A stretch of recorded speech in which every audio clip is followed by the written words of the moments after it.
minus 20 seconds.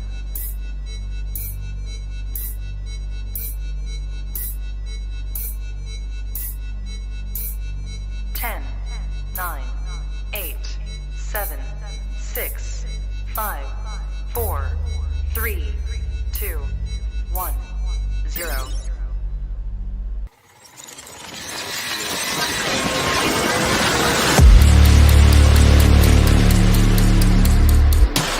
Jones messed with the wrong melon farmers.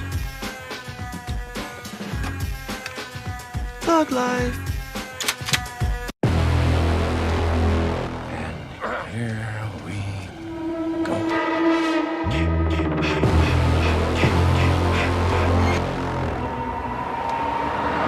I prayed that he would burn in hell, but in my heart, hell.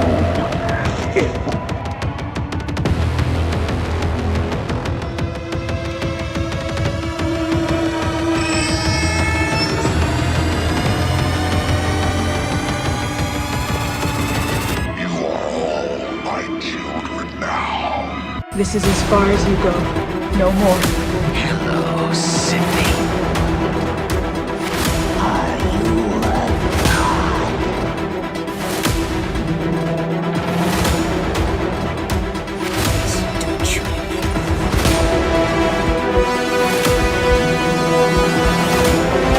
God damn you.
Wish I had you all alone, just the two of us.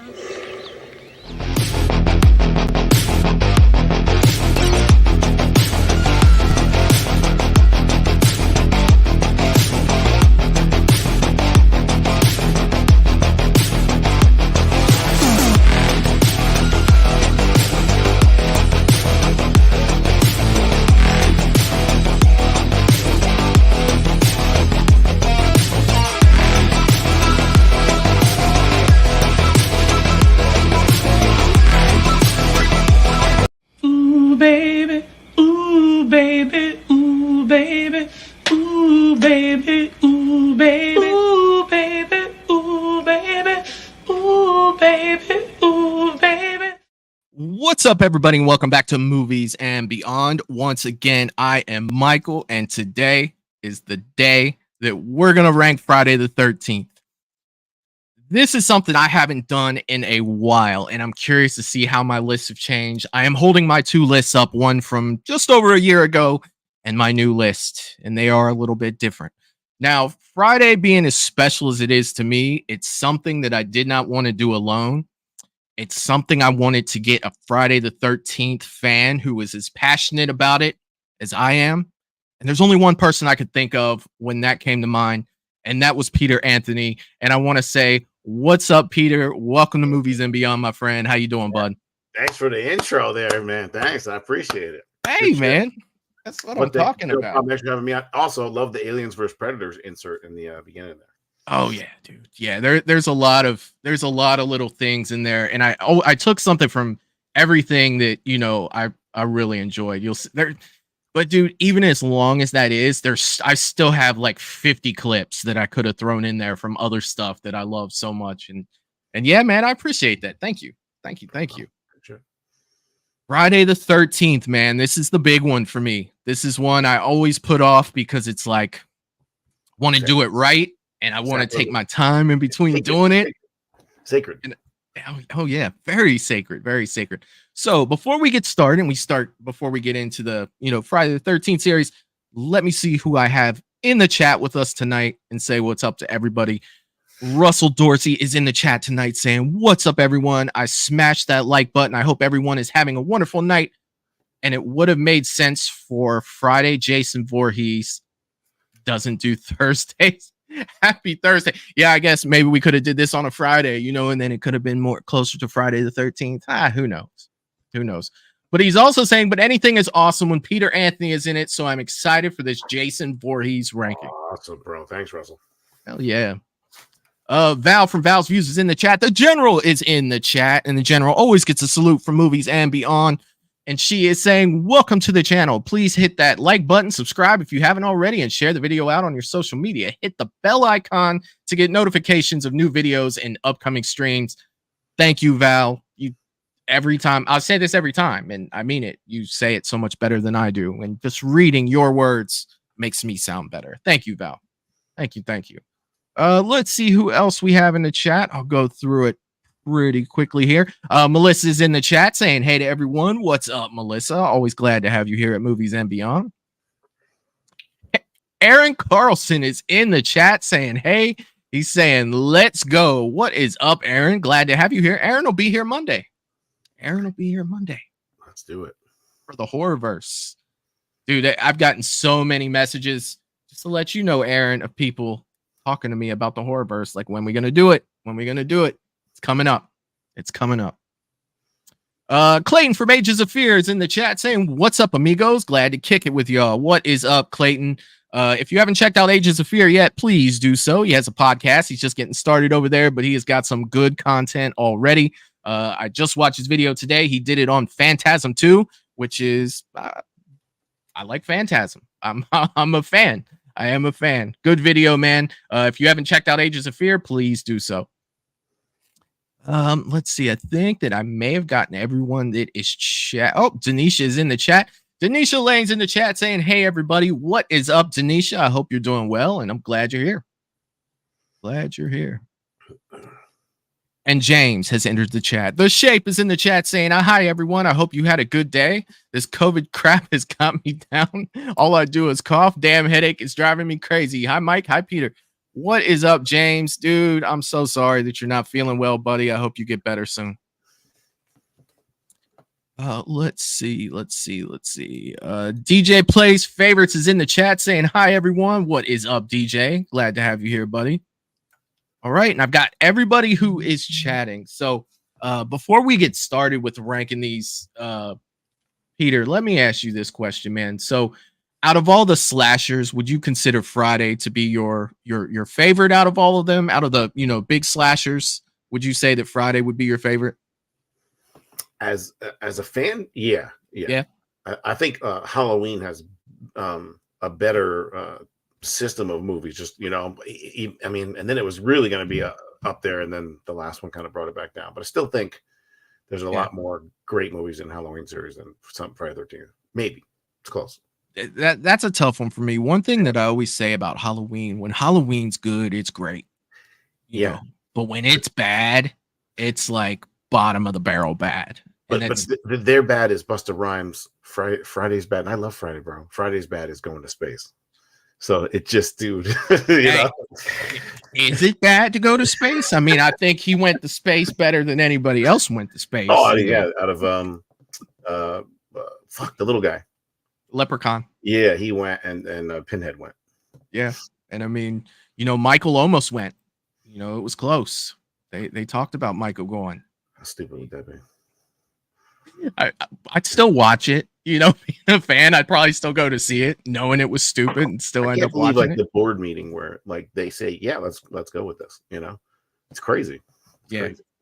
It is. I mean, I look at Jason X this way. At least I got Uber Jason out of it, and that was kind of craziness. But yeah. Friday's definitely my favorite, man. Growing up as a kid in the 80s, and this is something I've repeated a lot of times when I talk about, slasher stuff, is Michael wasn't there for me as a kid. We got Halloween 78, you got Halloween 2 in 1981, but then Michael was gone, until the end of 88. Mhm. So every year Jason was showing back up for me as a kid growing Year up. after year.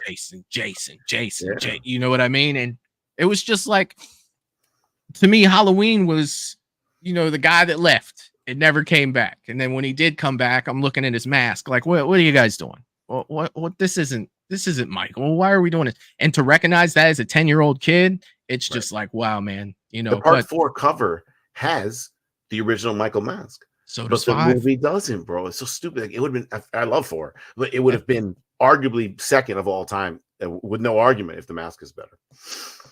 Yeah, he did look good in that rap though, man. When his Here's the face crazy was thing all about wrapped this, up. bro. Me being like the nitpicking fucking guy I am. Can we Yeah. talk about the rap? That was 10 Yeah. years later, right? Yeah. Motherfucker still had blood on the goddamn fucking rap. Give me either you healed from the fucking burns or you died from the burns. You're not still fucking bleeding 10 motherfucking years later. Like, He that's the could have dumbest shit bumped ever. his nose in the ambulance when it wrecked. Nobody you know what I thought mean? about that. Like, is anybody thinking about how stupid that is? Like, they must have overlooked that. Yeah. he could have been injured. That ambulance went in the river, kind of crazy. There was blood all over in there. I can't explain why he still had blood on him when they were pushing him out. Yeah, but yeah, we're skipping the big one. Yeah. I definitely get it. I definitely get it. Hell yeah. Let's see. Val is saying that The Shape is my guy. Was introduced to horror by seeing him in Halloween 78 on the big screen at 10 years old, but Jason is very close behind him. Hell yeah. Hell yeah. Russell Dorsey is saying that was my favorite first Halloween, or that was my first favorite horror movie, Halloween 78. Hell yeah, man. Hell yeah. Clayton is saying the difference between Jason space is bad but fun. Leprechaun in space is just bad. It's like, hey. Aaron is saying agree on Halloween 4. Need the mask, bruh. Yeah. I agree. All right. So, Dark Witch is in the chat. What is going on, Dark Witch? I hope you're doing well. All right, man. You ready to get in some ranking of some Friday the 13th? Yeah. Ready I'm to old school jump? with my rankings. I'm old school. All right. So we spoke a little bit about this earlier today, Peter, and this was something, I kind of led off with. How much has your list changed throughout the years? Is this something that's like... Yeah. It changed a lot. One of them changed a lot. Yeah. Even other ones have moved as you get older. Because I was younger, I just wanted the destructive Jason, the biggest, the baddest. And then you start to realize, well, no, this movie's a lot better of a movie than that one. And there's better acting in this one, and so on and so forth. So it changes from there. But there's 2 movies that have creeped up over time, especially one that I don't think has ever should have creeped up, but I get it because it's a good film. It just deserves a punishment like no other because I watched it live. So we'll get into that one. But so I remember The Sting is what I'm trying to say, where others don't. Yeah. This for me, like the last time I did this was just over a year ago, and I have both lists up right now, and I just look at it and it's like, this list could possibly change tomorrow. Like, I'm solid on my number 1 and I'm solid on my number 12, but everything in between I feel like could possibly shift up 1 or possibly down 1, depending on, how we're ranking these and what we're talking about. You could like, shift 3 or 4 depending on the rank. If you're going by quality of movie production, there's so many things: better writing, better acting, Jason better kills, Jason's more brutal, better look of Jason. You could fucking do 100 things. Yeah. And it's funny because I can say that, like, let's say I could say my number 10 is number 10 because of this, but then I have a number 7 that ignores what I said about number 10 because it has like that familiarity to me, that sentimental, and some of that is with that. Some movies are good at hiding their weak points too. Yeah. You know what I'm saying? Those are some. I agree. I definitely agree. But so, we talked a little bit about, are we going to rank it based on this, and this? And I said, well, rewatchability is usually the safest way for me to rank something, for the simple fact that it's like, there are so many of these factors that would change this list in so many different ways. And then that way I can also include my sentimental movies to where, yeah, I know that this one may be a better movie, but I have more attachment to this one for, whatever reason it was. So, I will let you kick it off with number 12. Hold on. You're gonna like my 12. Hold on. I haven't done this in a long time. I have these little numbers that I can put up to help us keep track of where we are. Yeah. If I can find them. Yes, cuts the tape so you can go and do that. It's got a little number 12 up there. I got it. Number 12 is, most people have this higher now, younger generations, because like you said it earlier, it's a fun film. Yeah. But to me, it pissed me off, and I couldn't do it. Was Jason X. And man, you could probably swap the ones below that with that all day. Yeah.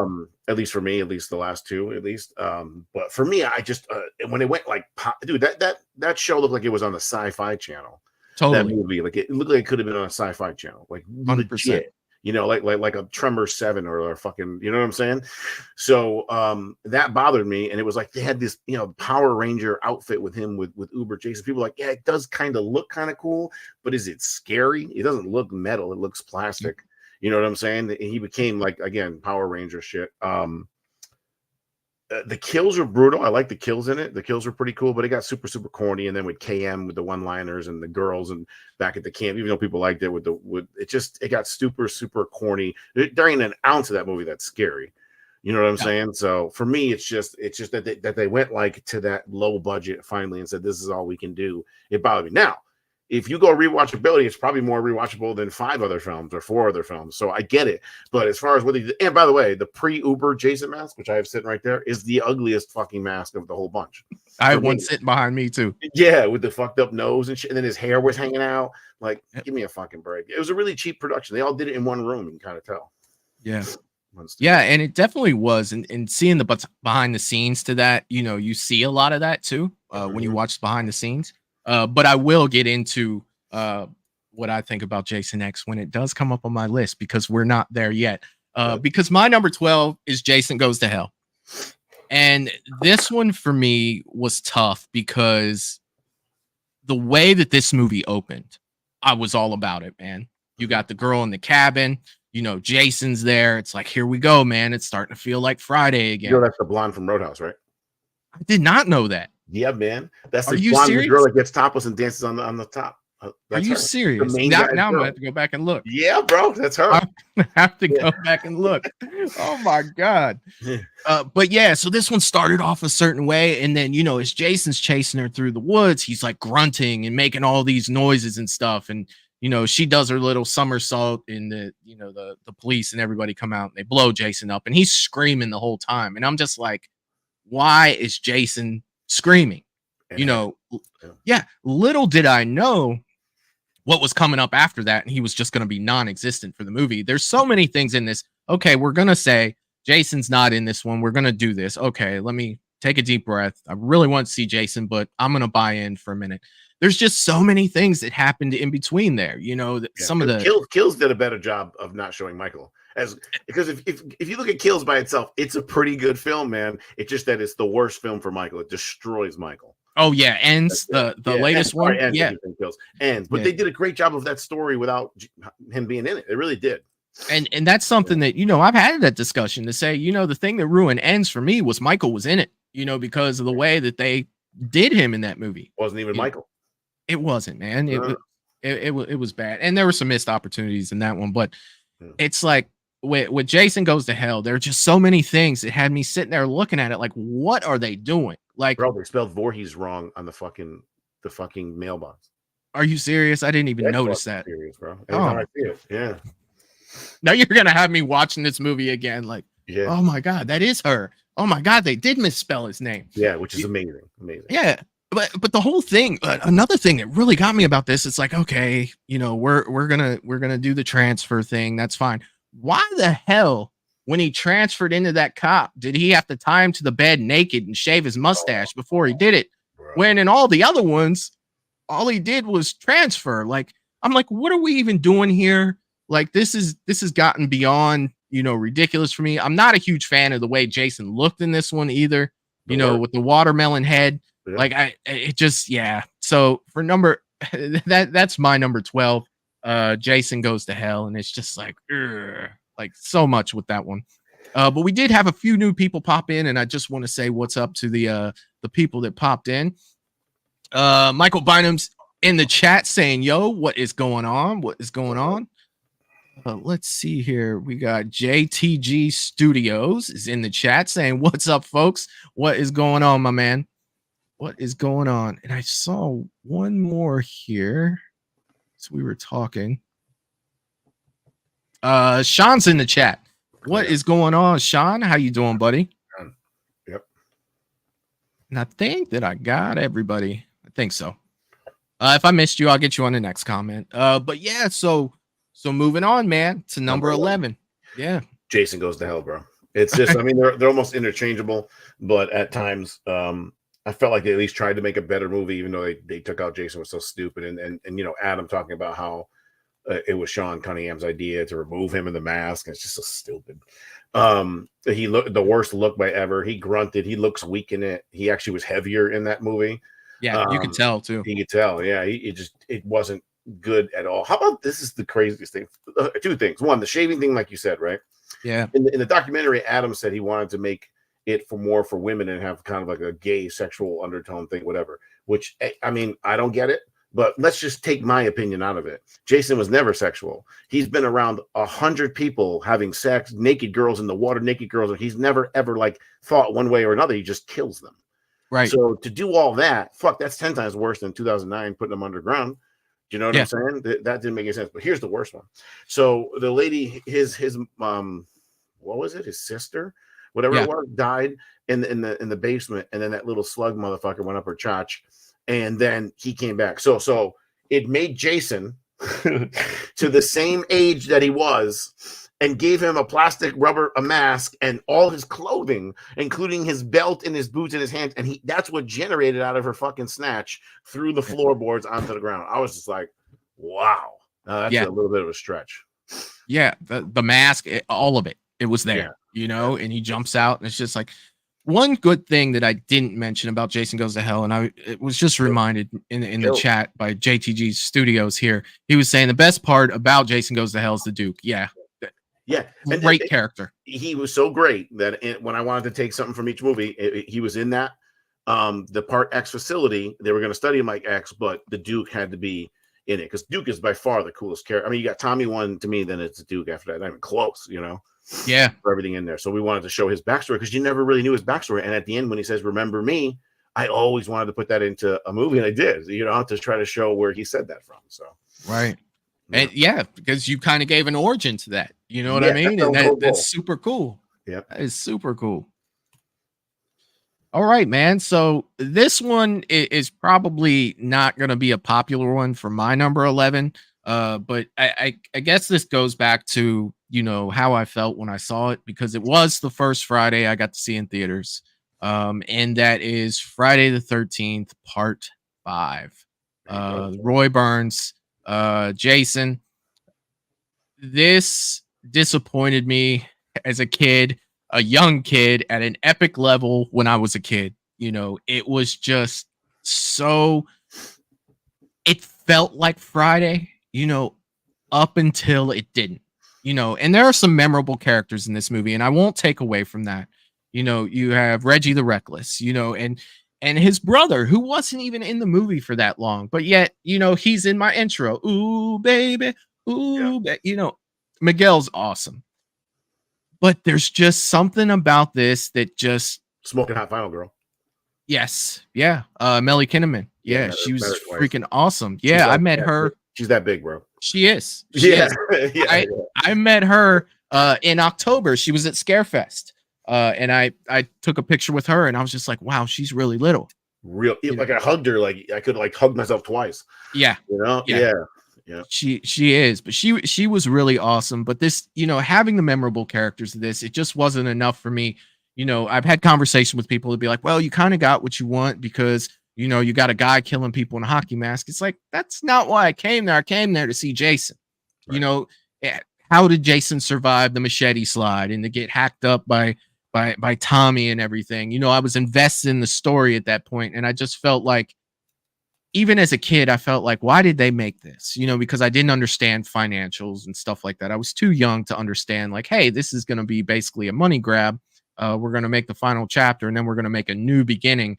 And I just wasn't feeling that. And also, and no offense to the actor, but I just wasn't really a fan of Tommy in this one, as opposed to the part 4 Tommy, or the, you know, the following year, Tom Matthews. Like, you know, I thought they both did a good job, but this one, it just didn't really pull me in as a Tommy character. You know, it just, that's just the way I felt about it. So for number 11 is Friday Part 5 for me. And, you know, I've watched it a little more recently, trying to see what a lot of people are saying about it, on how good it is. And it's still not sticking with me to where I think that it's a great movie. So I'll hold off mine on that till I get to 5.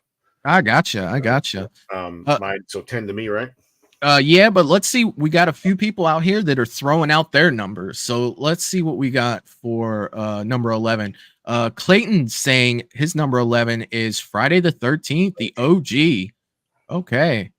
Byron Weaver is saying 11. Jason goes to Manhattan. Val, Jason takes Manhattan.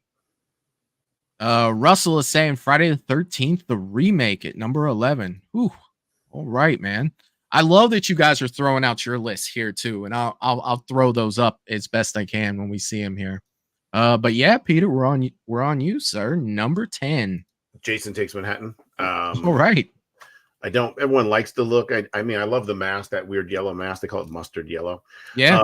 But his suit being slimy like that the whole time, that was horrible.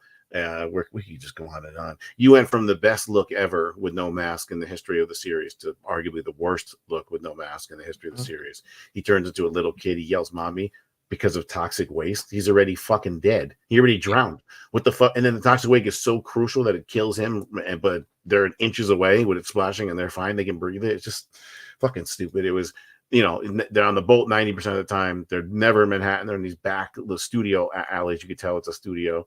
And then the end was, you know, Times Square is really all you got. And it was just terribly written. You didn't give a fuck. There's 3 movies you don't give a fuck about the characters. That's one of them. You don't give a shit about the characters and the main girl either. You know, if you care more about the dog living at the end than him. It was filled with like the big moment of him seeing himself in a hockey team mask thing, and then Times Square. And that's how they sold it. I saw him behind the scenes. They wanted to do more. He was supposed to box him in Madison Square Garden. They were supposed to fight on the Brooklyn Bridge and have money. But still, it was after 7, the look too. I mean, that just seemed like they went cheesy on that. Yeah. And I'm gonna honestly say with you, man, because I'm just gonna piggyback off you. My number 10 is Jason Takes Manhattan. So much with this movie that I get it. I know that they had financial issues with this movie. I know that they wanted to make more of it in Manhattan than they did on the boat, and then money came, you know, to play. But there's just so many things in this movie, and one of the things that sticks out to me, all the points you made, fantastic. 100% agree with you. Another thing that really bugs me in this, and I don't know why it sticks with me, but every time I talk about this movie, I have to bring this up.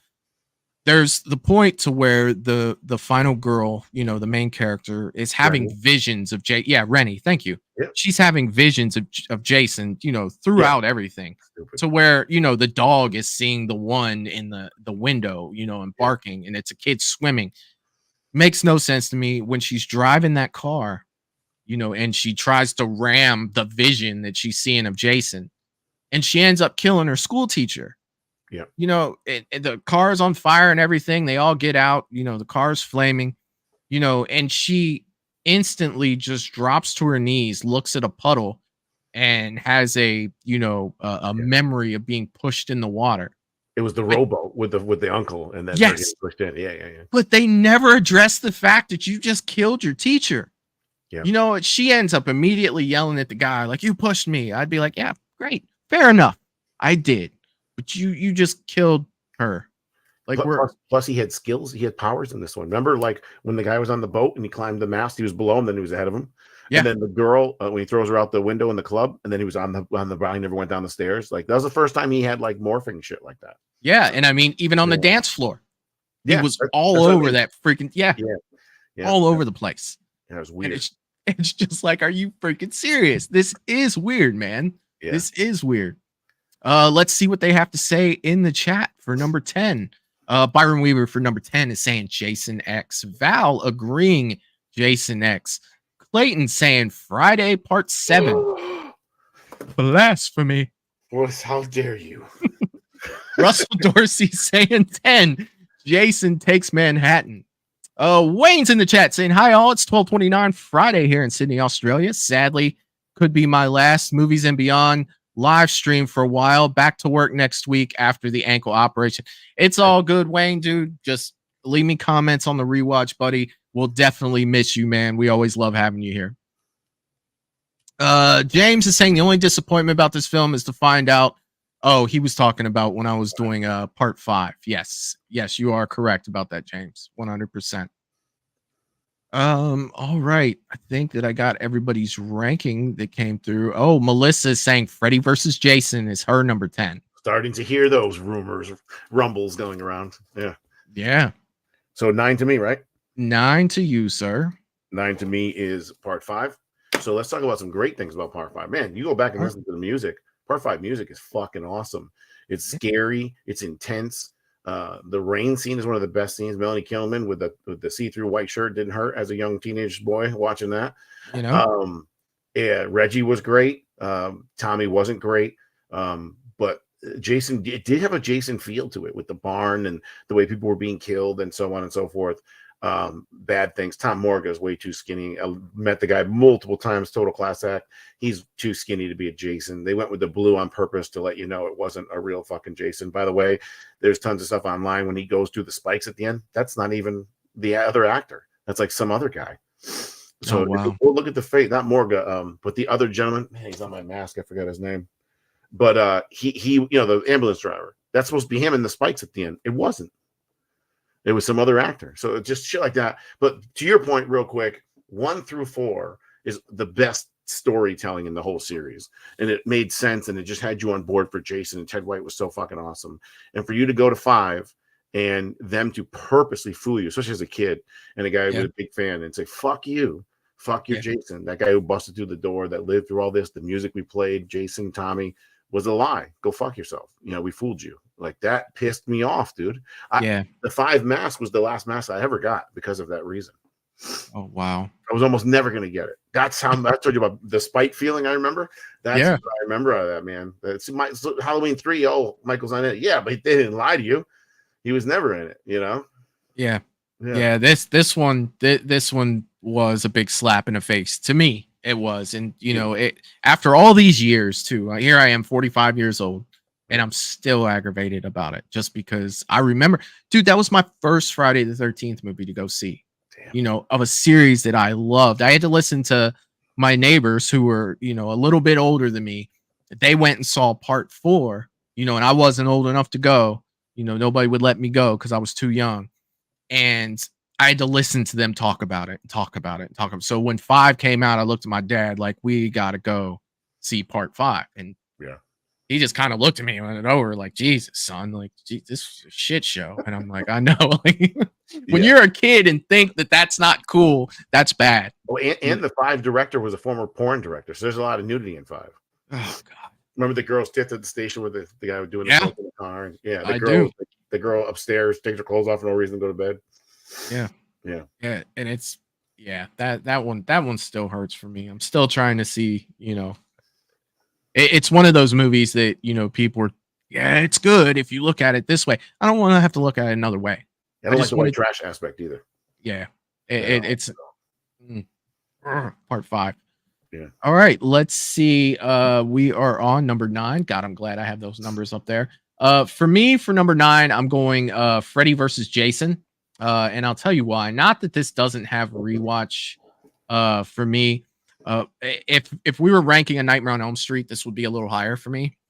But I feel like Freddy versus Jason is a Nightmare on Elm Street movie that Jason happens to make appearances in. And not only is it Jason in this, it's not a very good Jason. Like, it's they had to make Jason a big oof in this movie.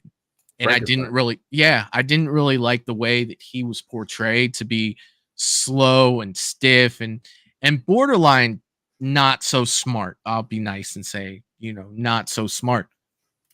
Little things that bug me so much with this, like when he gets his hand cut, and his fingers come off and he drops his machete. He's sitting there in a fight and he's just looking at his hand. And I'm just like, come on, man. First of all, as soon as Freddy came out of that dream sequence, if you're talking about like a part 7 or even a part 8 Jason, Freddy's dead.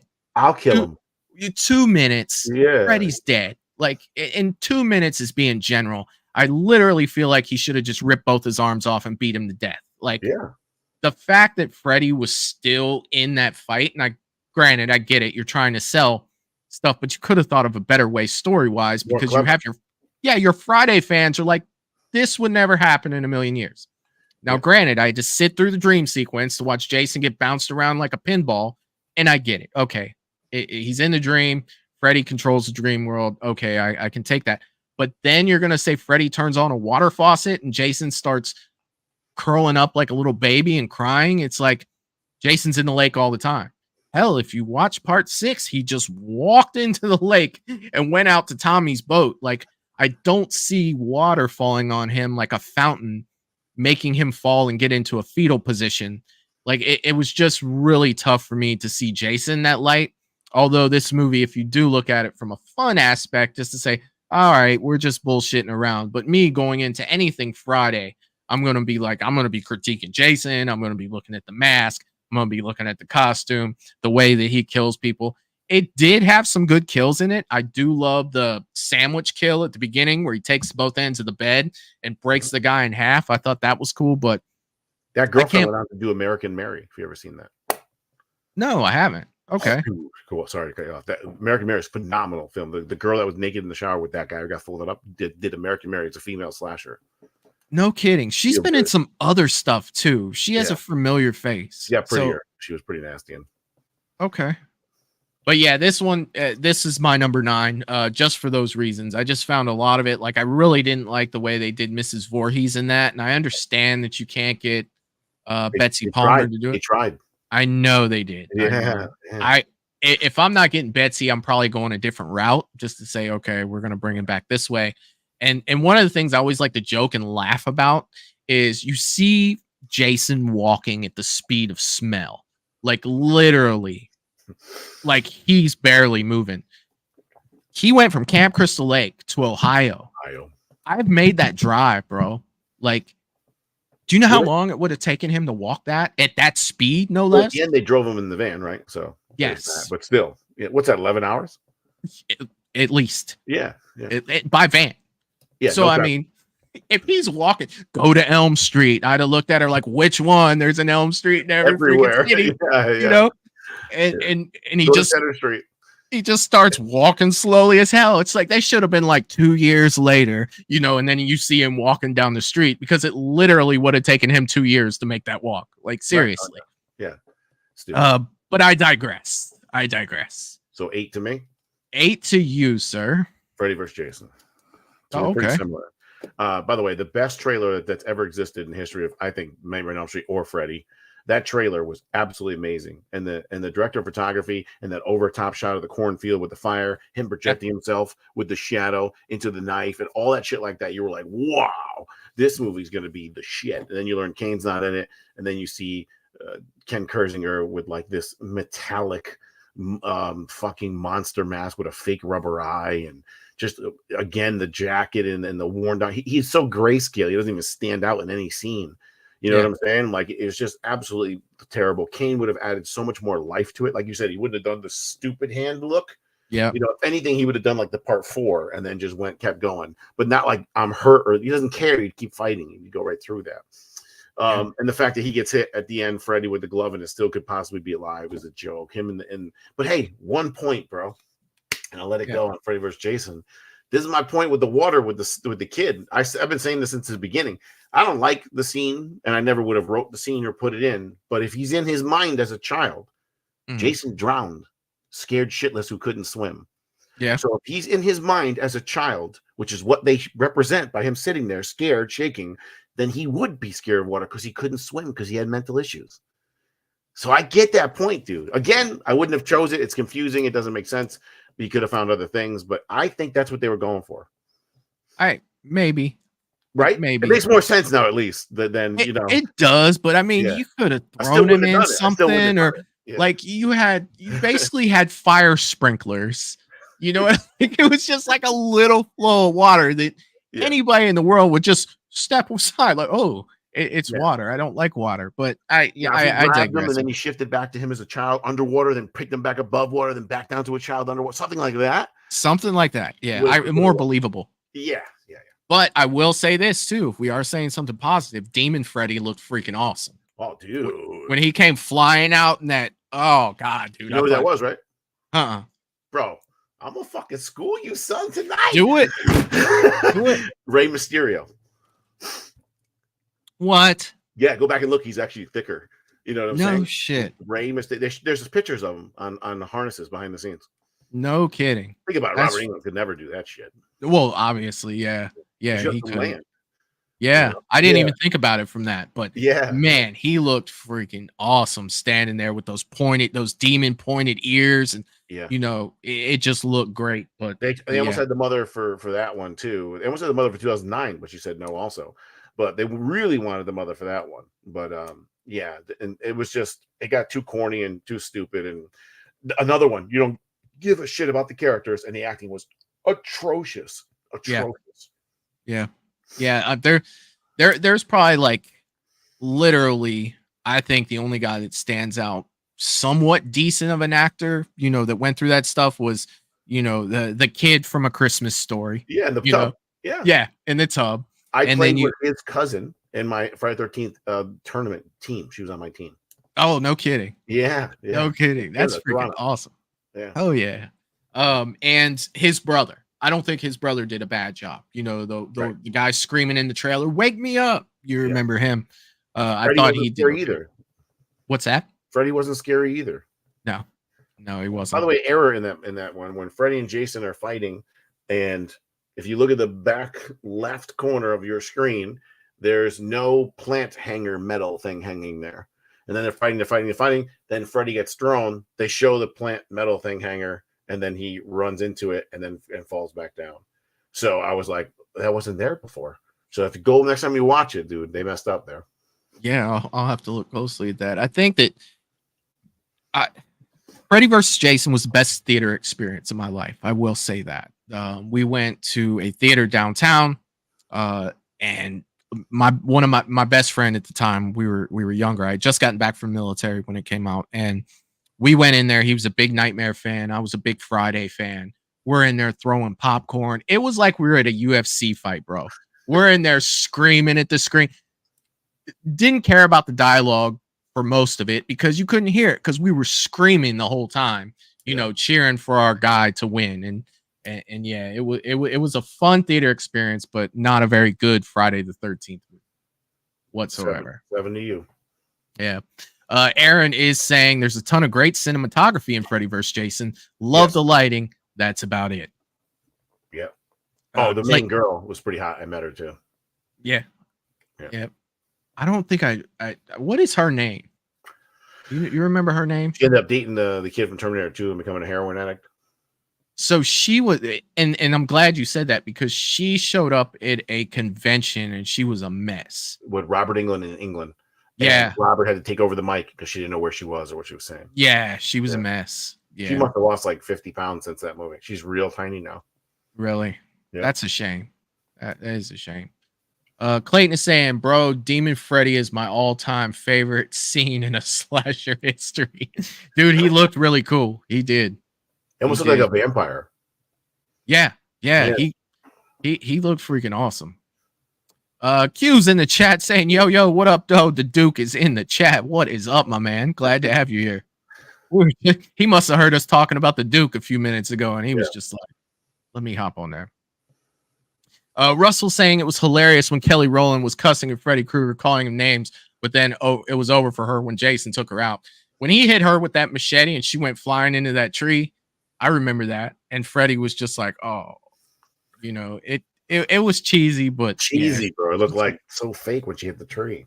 Yeah, she took a ride though. She calls him an FAG, and then he makes a semi-racial joke, you know. Yeah. So that definitely wouldn't write that in today. It would definitely not fly. Yeah. And then even I got your nose. That was just corny, you know. Yeah. And I mean that didn't even look great at all, too. When oh yeah, that was bad. That was bad. All right, man. Lucky number 7. Lucky number 7. To me or you? Yeah, to you, sir. I might get heat for this, but Friday 13th Part 1. So I've been to the camp 3 times, bro. I mean, I did 6-hour tours there. I watched Part 1 on the lake. I was in the canoe when Ari Lyman jumps out of the water as a kid. Redone that. I met the whole cast for 1 and 2. Took pictures with them. Harry Manfredini signed my mask. Adrian King, you name it. Everybody. I've been there so many different times for so many different things. But it's so iconic because of those things. Otherwise, it just doesn't age that well. And Jason isn't in it. Those are the 2 things that I don't care what side you're on. It doesn't age that great, and Jason isn't in it. Those are the 2 bigger things. It is a great who you done it, but once you've known it for 500 times, it doesn't have the same punch to it. I love the cinematography. He had no cinematography, so he painted the doors red to stand out, to show for danger, like things like that. In the kid, they really killed the snake, so on and so forth. It's Kevin Bacon's in it. That's great. I met, like I said, 90% of the cast, and I've been there so many times. It's like one of the best days of my life. I've got videos on it, but I got to be honest, it doesn't age well, and I don't know. I mean, I can see it. I can see people having it in the top 3, just nostalgia-wise, movie-making-wise. I don't see it that way, even though it was groundbreaking at the time. I got you, man. I'm actually gonna have to do 2 because I did forget my number 8. So you even said it too. Oh, is it on me? I forgot my number 8. We got talking about Freddy versus Jason. I lost track, but it's funny that you say that because my number 8 is the OG Friday the 13th. This one for me, it'll always be nostalgic due to the fact that anytime someone says, "What do you think of when you think of Camp Crystal Lake?" I always see the first one. I always see the way the dock was and everything, and I feel like to me that'll always be Camp Crystal Lake. I think that this movie does lose its luster, like you said, once you know who did it, because it is a whodunit. You know, once you do know who's responsible for everything, that's when you kind of start looking at stuff like, well, you know, like, could that have happened? How did, this happen then? It does have a moment to me that makes me laugh so much. I used to have the picture up here. I don't know if it's still in my StreamYard. And if it is, then it is, but it's so dark. I don't even think you guys would be able to see it. But this kill always made me laugh, right? I'll put it up. I don't know if you guys will be able to see it that well. But this right here. You want me to explain the picture to you? This was freaking hilarious to me. And I'll tell you why. Because he's got the arrow in the face, right? But he's also got one in his dick. So it's like, which shot came first? It had to be the one to the face, because anyone taking an arrow to the dick is going to bend over and you're not going to get that angle to the face. Yeah. Good. In turn, it makes me laugh because it's almost like I'm going to make sure he's dead and I'm going to shoot him in the dick. I'm sorry. I've got so much info on that kill when you're ready. Oh, please share. That is what you call it, a famous actor and singer's son. I can't believe I forgot his name by now. They say it every time you go there too. Very famous actor. That's his son. That's his first role. But let's talk about the arrows, shall we? Yes. The campers weren't watching her boy, his eye. They never said anything to call for help and let him drown while they were having sex. Arrow, arrow, arrow. They all 3 have meanings. Yeah. Well, shit, man. Well done. And that's why Peter Anthony is here with me tonight. Look at that. He brought symbolism to dude. Yeah. See, that's what I'm talking about, man. Now, you know what? I've been in that building. This is going to come up in like a month. I'm going to be in conversation. I'll be like, you want to know something about that kill? Bro, text me like live while you're having these questions. Like, you want to know something? Think about it this way. Did you ever think about it? Hell yeah, man. 100%. 100%. And even Val is saying, wow, Peter. She's like, I wouldn't have thought that. Yeah. I wouldn't have either. Like, because remember, she says those 3 exact things later on to when she's losing her mind. And she's the one that shot the arrows. Yeah. Fantastic, man. Well done. Well done. See, look at this guy right here, man. Going to my number 7. Now I've caught myself up with the rest of the chat. Jason X. Jason X, to me, this one is hell, it was even higher on my list last year, and that has to do with rewatchability. It has to do with me able to overlook everything that's bad about this movie because it's so bad. I think that this movie's all the things wrong with this movie, the way it looks, all the crazy stuff. I mean, you could even talk about in part 8 where Jason was popping around in different places. Like, you got to think, like, they broke that door down and the girl was standing there like, what's going on in here? And then all of a sudden Jason's down the hallway behind her. Craziness, right? All this stuff with this, from the android to the comments, the way that people talk, the dialogue, the cryo kill, though. Yeah. One of my favorites in the franchise. I mean, it's top 3. Like, my top 3 kills, I would have to sit here and really think about what was number 1, number 2, and number 3. Yeah. Plus, she was hot. Yeah. I mean, she was. You know what I mean? It was over for her. It seemed like he really manhandled. I talked to Kane about it. It's a long story, but she was like, "Go easy, no." And he purposely didn't go easy when she said that on her like that. And you can tell, man, that looks fucking real. Yeah, it does. It does.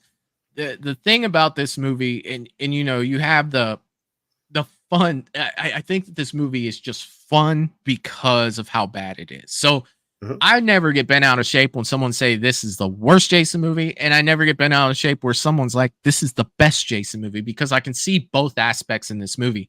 And putting it where I put it is just like, well, this week, if I was looking at my box set, what would be the first movie I'd want to watch? What would be the second? Right. And X is about 7. X is about 7 for me right now, and it's just like, yeah, I love it. But then again, next month it could be number 6 for me. Like, who knows with this. But now we can let's see what they have to say in the chat real quick, because we are going to a number 6 next. Let's see. Russell saying, I always thought the hilarious kill was a girl looking for the cat. Jason X. I don't remember that one. Me neither. I don't remember that one. Wayne saying X is so much fun. Val is saying hashtag Uber Jason rocks. Russell saying I love Uber Jason. And then we're getting into some people throwing out their number 6s. So let's go ahead and jump to our number 6. And that will be on you, sir. 2009 remake. Okay. So this is the third film, I think, where you just don't give a crap about the characters. The main girl, who's supposed to be the hero, final girl, ends up not being the final girl. And you really don't. You almost side with the asshole boyfriend, because she's the one that left with the other guy first, and then he went and did his sexual act. But fuck, she left him with some other guy that he got into a fight with almost at a store. Like, that was crazy to me. You don't give a shit about nobody. There's all stereotypes and tropes. But crazy thing is, Derek Mears is absolutely phenomenal. Imagine Mears in Freddy vs. Jason. Mears was absolutely amazing. Me playing football, a guy who's 6'5", 240, 250, and he can run, is scarier. And you saw that in the Axtro kill with the kid on the rock there. That was great. He looked great on top. His body looked good. His movements looked good. The mask looked good. The look looked good, except for the jacket. But it is what it is. It was, so many things were right. The camp looked great. It was shot great. Jason looked scary. He made him suffer. But the characters and the story, you didn't give a shit. It really, really hurts it, because you almost can't. You don't get why something's wrong with it. By the way, first 15 minutes, one of the best 15 minutes in F13 history. Yeah, I agree with you, man. It's definitely one of those movies that have moved on my list the more times that I've watched it. Yeah. When it first came out, I had plenty of issues with it. Yeah. But as time has gone on, it's just I wish the rest was like the beginning, when he got caught in the bear trap and the girl burned in the bag, and man, that was like crazy kills. I love that. It was intense. Coming up out of the floor. Yeah, I got an Achilles tendon slap, dude. I don't know what it is with me. Like, you could cut somebody's head off and I'll be like, oh damn, but if you like cut someone's Achilles tendon, or like in Vengeance 2, if you go back, anybody in here that saw it, or if you were to go back in Vengeance 2, Jason or Tom Matthews grabs a sledgehammer and pops CJ Graham on top of the foot with it. He just hits him in the top of the foot with a sledgehammer, Yep. You can see my reaction to that happening. And I just yelled, "Oh, God damn it." And I reached down and grabbed my foot while I'm up on the string, because there are things like that, man, that get me. The Achilles tendon cut. One of the things in Pet Cemetery that drives me crazy was when Gage cut the look, man, go ahead and just cut this off. I don't want an Achilles cut or something like that. And he got an Achilles cut coming out of the floor. He got the machete through the hand like that. I would have jumped in the hole after the Achilles cut. I'd have just been like, you need to run. And I'm just, diving in there. I don't care. Like, this, end it for me. I don't. It's that mental defense in your brain that it's a weak spot. It's the back of you. You can't defend it. Someone got to you. Someone hurt you. It's a big injury. I think over the years, like from caveman, it was always like a death sentence per se. I think that's like embedded in our brain, because you can get stabbed like in your front bicep and you're okay, but then when you get stabbed in the back, you're like, oh my God, it's like way worse. You know what I'm saying? Yeah. Man, it's like, like I said, man, I would just literally put my hands to my sides and just dive head first in that hole. You wouldn't even have to pull me in there. I'd be like, you need to get out of here because I'm done. And I'm see the alternate cut with who's the singer girl? They're topless there in the water, jet skiing or not jet skiing. When she was do you ever see the alternate kill of that where she gets Lita, what's her name? Something Ford? Yeah. She gets the machete through the head and they pull her up and she's naked, remember? Yeah. The other kill is way better. Really? It took too long. Yeah. He waited her out until she drowned. Are you serious? Sat there and stood. I love suffering. And he stood on the end of the lake and stared at her. And the time goes and it turns into night. And it's either drown or be killed. And she ends up coming in. Oh, fuck, dude. That's messed up for two reasons. That's messed up for two reasons. One, you've got a bow and arrow. You can just end this at any time. But no, you want to sit there and watch that. Yeah. And she's scared shitless, so she's not going to be breathing right. It's going to be like 5 minutes, 10 minutes. Oh. Yeah. But I mean, if it's me and I'm floating there, I'm swimming the other way. I'm going to take my chances of getting out on the other side of the lake. Well, she was hit and hurt, remember? She was. She got hit in the head by the boat. Yeah. You're right. You're right. Yeah. I'm swimming for the other side. All right. So you just did your 6, correct? Yep. All right. So my 6 is part 6. Friday the 13th, part 6, CJ Grams. Now, when I say that this is number 6, I have gotten to a point in these to where I love every one of these movies, from my number 6 to my number 1. I love all of them. Number 6 for me was the first time that, I really saw comedy in Friday the 13th. I think CJ Graham was an awesome Jason in this. They did it very well because none of the comedy was directed towards Jason. It was all just like situational. There were a few things in there that I felt were a little bit, I don't know, for a Friday the 13th movie. There's a lot of dialogue between the kids, making people laugh and stuff. And it kind of turned it into something that, maybe I wasn't ready for the first time I saw it. I wanted to go in and see something crazy. But I found myself laughing at a lot of this movie, and it's not that it's bad to laugh at it. Just when I look at the ones that are lower on this list, I'm just like, okay, yeah, I'd probably rather watch this if I'm in the mood for Friday the 13th. But that does not take away from how good this movie is. This does not take away from the rewatchability I have for this movie. Friday the 13th, part 6. If anyone's ever like, hey, you want to watch Friday 6? I'm going to be like, yes, I do, because I enjoy this movie. Just the ones that are below it, I enjoy just a little bit more for this one. So I'll hold off on 6. But that's why one thing, the little girl name was Nancy, and she said she had a nightmare. The little girl inside. Yeah, that I did know. That one I did know. Yes. Yeah. Yes. There was no way that's by accident. Yeah. And then I really like the bus crash, or the Winnebago crash too. With Jason standing on top of it at the end. I thought that was a freaking awesome shot, especially when I was younger. But I won't talk too much about that because you still have to talk about part 6. So we'll go ahead and move on to our number 5. Part 5. Well, my 5th one is sitting right here in front of me, which is Friday the 13th, part 3, which is tough because that one's the one that can move all the time. Sometimes I watch it and it's a little 70s corny, but Jason is just so played so differently in that one. So great. Huge traps, the way he just shoots and kills her like it's no. By the way, that girl was Miss California. He shoots and kills her just like it's nothing. Like he's taking out the trash on a Tuesday. His look is iconic. I mean, to me, the three best looks in all time is the 7 mask, the 4 mask, and the 3 clean, and those all can rotate for me because that 3 clean is scary, and that 4 with the cut is scary, and the 7 is just like the culmination of everything scary. Yeah. Yeah, part 3 was great. It's just I think it was one of the first ones I saw when I was younger, and he was just menacing and scary and big, and he just I don't know. The fight scene was pretty good. I just like that one better. The characters are decent. They're not the best ever, but they fit. That was before there was tropes or stereotypes with the teenagers. They kind of made it that way. Yeah.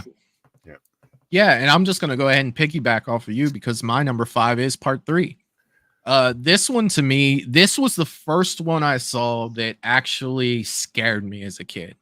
And I'll tell you why. There was a scene in this, and you know, I've told my viewers a couple times, but I haven't really had this conversation with you. When I was a kid, seeing Jason in the window at the end with no mask on, looking out as a kid, I'm just like, dude, that scared the shit out of me. And then he goes running down the stairs, knocks the door off. And of course, that's all in her mind. But that face did not go away for days for me, but weeks probably as a kid, to where it's just like, holy shit, that would hurt me.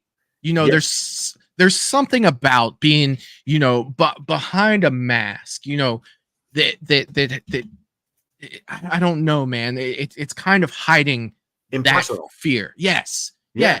Exactly. And that, man, literally as a kid, I was just like, I'm gonna go shit my pants because this is scared the hell out of me. Genius to have him scratch on the glass. It makes him seem mentally just messed up. You know what I'm saying? He hisses. I had a trivia. How many times does he hiss when he scratches the glass? 3. He's hissing like an animal. And he looks like an animal. He looks like a little aardvark that got stuck in the attic trying to get out of a window. Like he looks fucking crazy, dude. And the way he blew the door out, same thing, dude. Like that would almost cripple my offensive skills. I think I'd be so scared I'd be paralyzed. Yeah. I mean, Richard Brooker too, dude. I mean, come on. That guy was a freaking beast. Fangoria sitting right here, bro. Oh my God. That guy was a freaking beast. And then you could talk about, even though they were, you know, pretty much one and dones, you can look at a character like Shelley. Yes, he was annoying, but man, was he a memorable character. You know, anyone that's watched Friday the 13th, they remember who Shelley is. And he gave him the mask. And he gave him the mask. Yeah. 100%, man. And there's just some things in this. I like, some people don't like this, but I love the barn. You know, I love that Jason had like a central hub of an area. When you're watching that movie, it's like, oh shit, don't go near there. You know what I mean? Because Jason's in. And it just, because they're not farm people, they're just there. So it kind of makes out of their element. I get your feeling. It's like Jaws in the water, you know? Yeah, dude. It's that one for me. Yeah, that's my number 5. Now, granted, you did say too, there are some things in this for me as well that's just like it is dated at this point. Like they really did the 3D stuff, and you know, I don't have a 3D TV, so every time I watch, you know, this movie, it's just like, you know, you had all the like cheap little like yo-yo things, and you know, I really like the kill where Jason squeezes the guy's head and the eye comes flying out. But I do think that if this wasn't a 3D movie, that could have looked a little better, even in those times, you know, than it did. But it still was a, oh shit, you know, moment of that movie. How about the point I used to make? I think I talked about it with you. I used to make this to Brooks and everybody, and nobody believed me for years. And then they're like, you're right. In the beginning of 3, when he goes to kill that couple at the grocery store, whatever that thing is, the guy with the rabbit and stuff. I can't believe I forgot his name. He's wearing the part 2 stuff overalls, and that's the green jean shirt and the green pants and the shirt right there on the line when she looks out. That's the clothes he goes to. And by the way, he has a shaved head. So when people always say, oh, in part 2 he had hair and then he didn't have, no, he never had fucking hair. That's a goddamn dream sequence. He never had fucking hair. That's only the dream sequence that he has hair. The regular film, he had a sack, and then at the end, the sack was missing and you saw his fucking face. And by the way, 3 at the end had a Stan Winston look to it that had, like, he looked like Nosferatu. You ever see that one online? That was way better. I don't know why they didn't go with that version. Yeah. 3 has a special place for me, but you know, as it is right now, it's my number 5. I think 3 is the most iconic. If you took him and went around the world, that's the look, that mask. You know what I'm saying? Yeah. Hell yeah. 100%. Russell saying Friday the 13th 5 had a barn too, Michael. Yeah, but that nobody cares about that barn, Russell. It's not the same barn. Nobody cares. And I'm just tractor. playing, man. Hell yeah, man. God, some guys are way ahead of us right now. Russell is saying that his number 5 is Friday 7. JTG Studios is saying his number 5 is Friday 2. Val is saying her number 5 is Jason Lives. And Agents of Fear Clayton is saying his number 5 is Jason X. All right, man. So 4 to me when I'm ready, right? 4 to you. Let me go ahead and get this set up. Yeah, go ahead, man. 4. It's so tough with this movie because I obviously love it very, very, very, very much. But the other films I think are just better films and are better at storytelling. But Friday the 13th Part 7 is my number 4. I mean, you would think I would have it higher. I made a continuation of Part 7. I love 7. I'm friends with Kane Hodder. I think it's the best look ever. I got the goddamn torso sitting downstairs in my basement.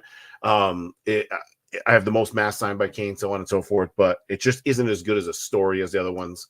It was absolutely, there's not even a question about it, the best Jason look ever. The best 15 minutes of any Friday the 13th at the end there, when he's battling Tina. The stunts that Kane Hodder does in that film in just the last 10, 15 minutes is more than anybody else's stunts combined in some of those other ones. Jumping through the window, the ceiling, the roof falling on him falling through the stairs, just on and on and on.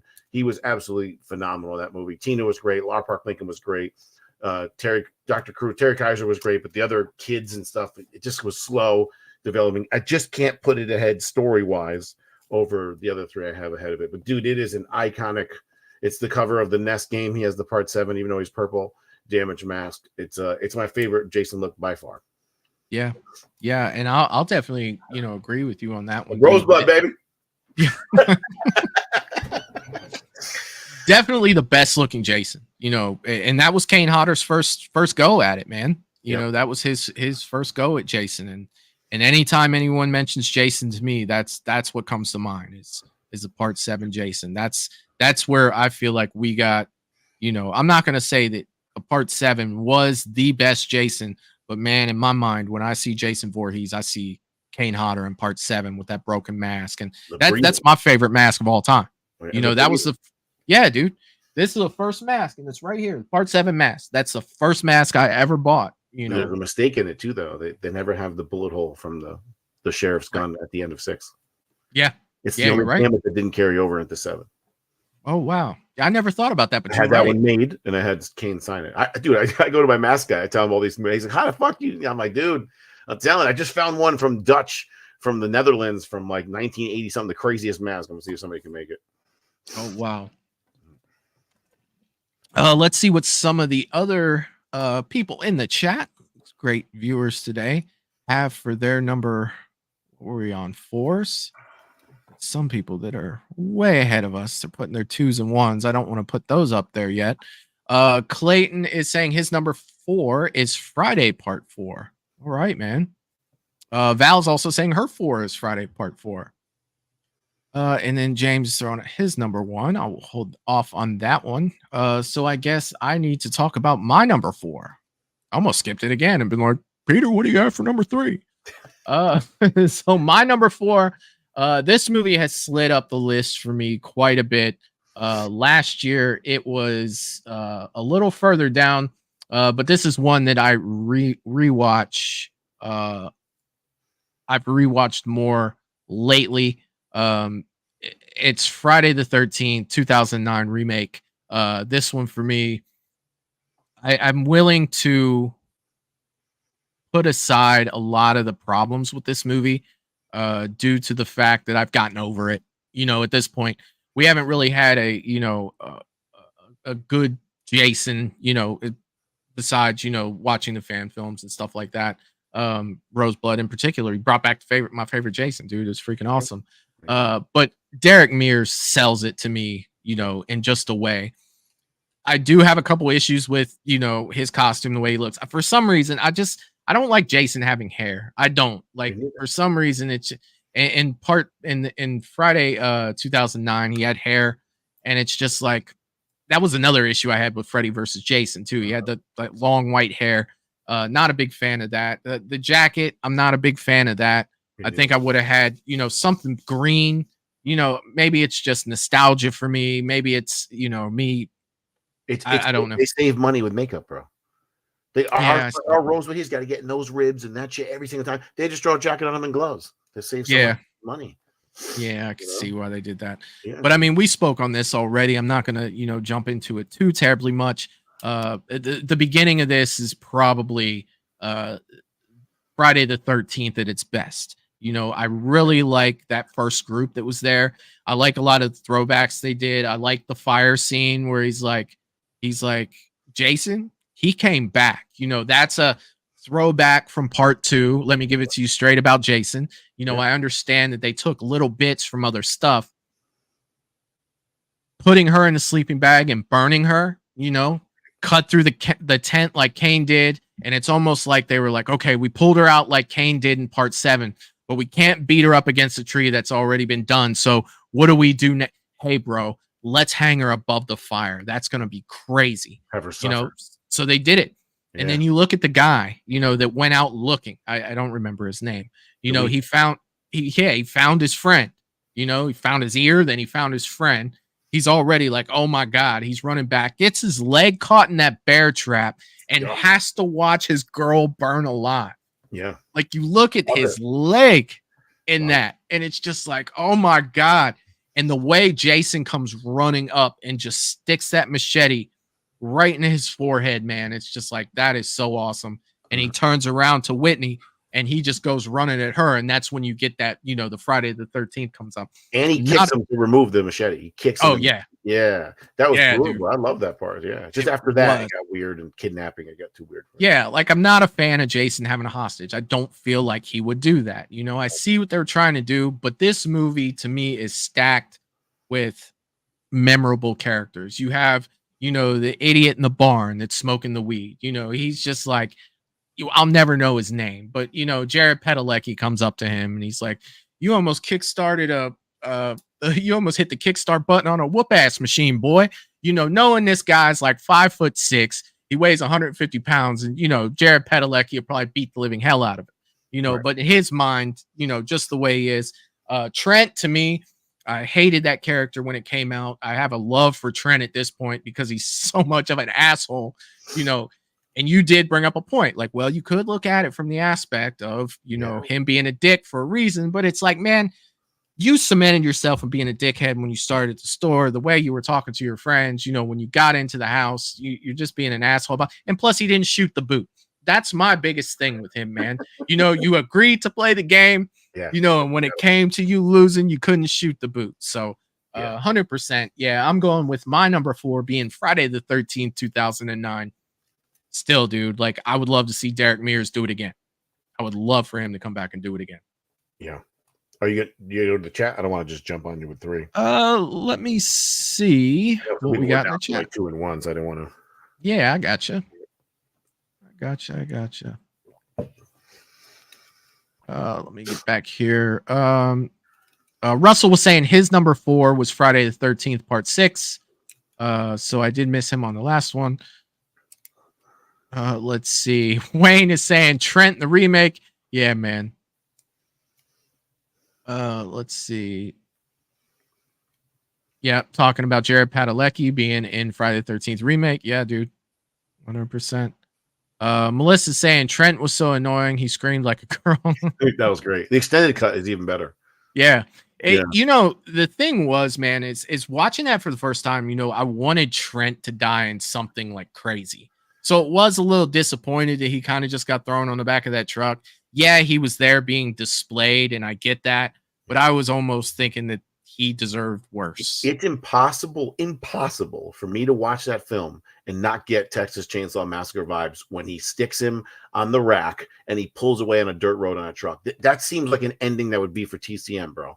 Right? I always get that vibe with that kill. I love it. I like it. 100%. It does feel like a motherfucker for like half the road if you're watching. Was he really? Yeah. Yeah, I have the killer cut, and I've never noticed that. Yeah, I've never noticed that part. I'll have to watch it again. Let's see. JTG Studios is saying his number 4 is Freddy versus Jason. Clayton is saying, I wish Trent got hit with Reality Stone by Thanos so he could get killed on the loop. That's a good one. That's freaking awesome. Let's see. Let's see the thing. Russell is saying the thing I had a problem with the remake is Jason running and Jason taking hostages. He never did those things. Dude, Dude, I like Jason he ran running. until 5, bro. He did. He He ran ran in until 4. 5. Ted White was chasing people. Yeah. It's what was he 54 years old when he was filming that? Yeah. Still chasing people. He ran in 3. Yeah, he did. The only reason why I stopped running, according to the series, is because he was dead. Part 6. Zombie. Yeah. Right. I get it though. Something like Kane doesn't. I used to tell Kane all the time. He's like, I don't run. Jason doesn't run. I'm like, Kane, you're the 7th one, bro. There's, you know what I'm saying? They ran before you. I don't care, but I like your style. But there was a few more before you that did, buddy. Let's see. Oh, thanks, Jerry Wilson, for sharing that. Yeah. They're really good about getting the links out, man. And before we jump into our number 3, I saw that you have started doing some live streaming over there, man. I hadn't seen you do some live stuff yet. Yeah, it's been a while, and I'm gonna start getting back into. I'm starting to get back in the groove, so I'm gonna try to explode the show and do outside of horror, all kinds of stuff like that. I talked to a whole bunch of people about interviews. I just gotta get a little better with editing certain stuff because I don't want to rely on anybody. I just want to do it myself. Yeah, and then go from there. Because but yeah, even outside of horror though, for sure. And then I want to promote you guys, promote other fan films, so on and so forth. Get back to the community, and it gives us the voice too for the films that we're gonna do, because we have a lot of films. Besides, we have 259 coming out. We have a Snow White movie coming out. We have like a lot coming that we're trying to go more and more with. Oh yeah, dude. Oh yeah. All right, we are down to number 3. Peter Anthony, you are at number 3. The legendary Steve Jash, Friday the 13th Part 2, Sack Jason. Right. When I was little, I used to not like it because he was the weakest, and he seemed more human and yada yada yada. But when you go back and watch this film as you get older, you realize just how good of a film it is and how great the acting is, and the best final girl in all of them. And it was just great. And the end there, it is a dream sequence. It was verified 1,000 times. Fluffy's dead. It is a dream sequence. The dog ain't alive. But man, you cared about Ginny in Part 2. She was like one of the best characters you cared about, and she was a great final girl. I love that scene where they're Paul, somebody's in the fucking room, like all that shit like that. Her using this, she was actually a mental worker, which she actually is in real life. And then she used that against Jason instead of trying to fight him. It was might versus brawn, and I just love the whole thing. It just seemed it's so much better than 1 when they added Jason, if you ask me. And Steve Dash was legendary. Yeah, man, 100%. And I'm just gonna piggyback off you. For my number 3, it's Friday the 13th Part 2. And for a lot of the reasons that you said, this is why, this is where this is. Jenny is my favorite final girl out of the Friday series. Fantastic. And I mean, Jenny might be my favorite final girl out of the slasher franchise. With she's up there for me. I've never really ranked final girls before to say, this would be my favorite, but she's definitely up there. A lot of the things she did, Jenny was the one to me that, besides getting into Lar Park Lincoln, that fought back. Yeah. She made honest efforts when she bends that corner and kicks Jason in the balls so she can get away. It's like, she went after him with what, a chainsaw? Was that a chainsaw she had? That was Part 5 chainsaw, right? What was it in Part 2 that she was swinging? She was swinging at him, and then it ran out. She had to run. Was it? For some reason, I always think that 5 is the only one that ever had a chainsaw. I'll have to go back. I know you're talking about, like on the deck and then he falls backwards. Yeah. But she brought, you really cared about her. You know what I mean? And even when they're in the bar and they're out drinking, she's like, well, what if he was real? And they're dismissing her like, oh, whatever, like, what would he be like now? She's looking at it from that psychological aspect of, the things that, what would that be like if he showed up? Not to mention, it has one of my favorite kills of all time, the machete to the face, roll the freaking wheelchair, down the stairs. And it's just like, you know what? Jason's hands are rated E for everyone. It doesn't matter who you are. You're going to get it. He looks at a guy in a wheelchair. Oh, that's just going to be easy for me. It's still going to happen. There is no sorrow there. Seeing that is something that's very memorable from Friday the 13th for me, is him bouncing down there backwards. And it's just like, being older now, looking at that, it's like, man, how many times they have to film? Did that thing fall over where they were trying to film that? Huge thing on the machete, by the way, because when he cuts the guy's throat, he uses the backside of the machete. Yeah. And when he kills the guy in the wheelchair, it's not the sharp end of the machete. You think. So for years, everyone always thought, oh, what the fuck? It's the wrong side of the machete. And then Steve Dash told us this. And then if you look online, and it's in the book that Ron Gann wrote, part 2. I don't know if you ever read that book. It's a phenomenal book. He has part 3 coming out. He's a local independent guy. And it's called a Bill Hawk machete. And it's actually cut on both sides. So people thought that it was an error for like 30, 40 years, but it's not. It's a Hawk Bill machete, and it's got a small slice. So like when you go through the woods, you can go back this way. You know what I'm saying? So it does make sense because that was the one used. Pretty cool. Hell yeah, man. See, I didn't even know that. Dude, that's freaking awesome. Yeah. Oh, yeah. All right. Let's see what we have here. Let's see. Val saying number 3, the OG, and yep, the nostalgia thing. Another movie in my early introduction to horror. And yeah, there's definitely nothing wrong with that.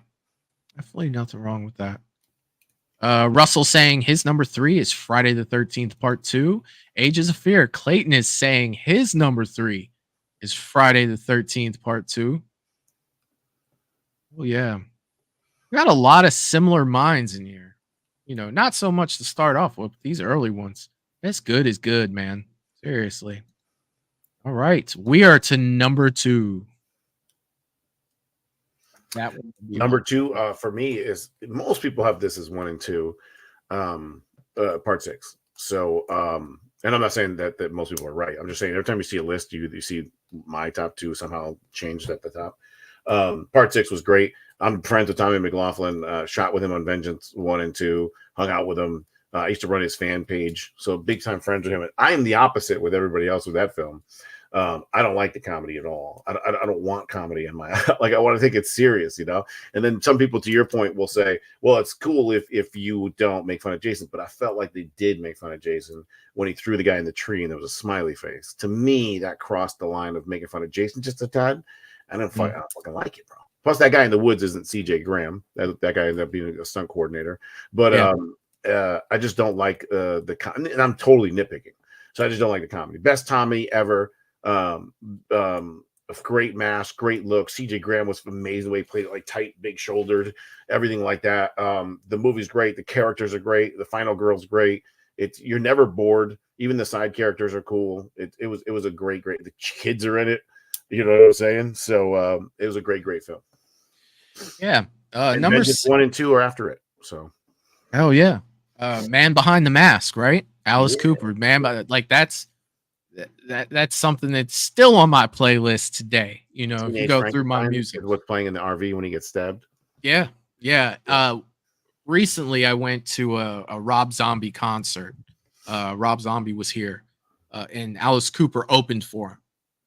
And I was just like, please play Man Behind the Mask. Please play. He didn't, you know what I mean? Yeah. But I had my Jason mask in my backpack and everything, dude. I was hoping I was gonna wear it and everything, man. But he didn't play that. He did play Be My Frankenstein though.